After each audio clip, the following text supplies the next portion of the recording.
Hi friends, అందరికి good morning. And ఈరోజు పని వచ్చేసి అయితే ఏంటో చూసారా, పసుపాకు అయితే గాలబెట్టాము. దీనికైతే నీళ్ళు వేస్తున్నాము ఇక పసుపు దున్నడానికి. అయితే ఒకసారి చూసేయండి ఎలా ఉందో. అయితే వేసాం ఫ్రెండ్స్. ఇక ఇలా కాలింది ఆకు, కొంచెం కర్రలు ఉన్నాయన్నమాట. పసుపు కర్రలు అన్నీ కోసేయాలి. ఈరోజు పని వచ్చేసి అయితే ఇదే అన్నమాట ఫ్రెండ్స్. ఇక పసుపు అయితే ఎలా వెళ్ళుద్దో మనకి 2 రోజుల తర్వాత అయితే తెలుస్తుంది. ఇదైతే సంవత్సరం పంట ఫ్రెండ్స్. ఏ విధంగా వస్తుందో మనకు పంట పసుపు చూసేద్దాము. ఇంకా 2 డేస్ తర్వాత అయితే మనకు రిజల్ట్ వచ్చేస్తుంది పసుపు పంట గురించి. ఇక నిన్నైతే నాకు ఒక తమ్ముడో అన్నయ్యో కామెంట్ చేశారు, అక్క ఏం బాధపడకు, కామెంట్స్ ఎలా వచ్చినా నువ్వు ఛానల్ అయితే రన్ చేస్తూనే ఉండు అని ఒకరు పెట్టారు. మళ్ళీ అతనికి రిప్లై ఇంకొకరు వేరేలా పెట్టారు. ఎవరు అలా పెట్టొద్దండి, ఎందుకంటే ఎవరికి నచ్చినట్టు వాళ్ళు చేసుకుంటారు. ప్రతి ఒక్క కామెంట్ చూస్తూనే ఉన్నా అందరి.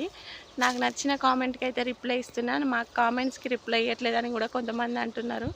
ఇక బ్యాడ్ కామెంట్స్ పెట్టాలనుకునే ఆలోచన అంటే అందరూ ఒకలాగా ఆలోచించరు కాబట్టి మీ ఇష్టం అండి, మీకు ఎలా ఆలోచిస్తే అలా ఆలోచించండి.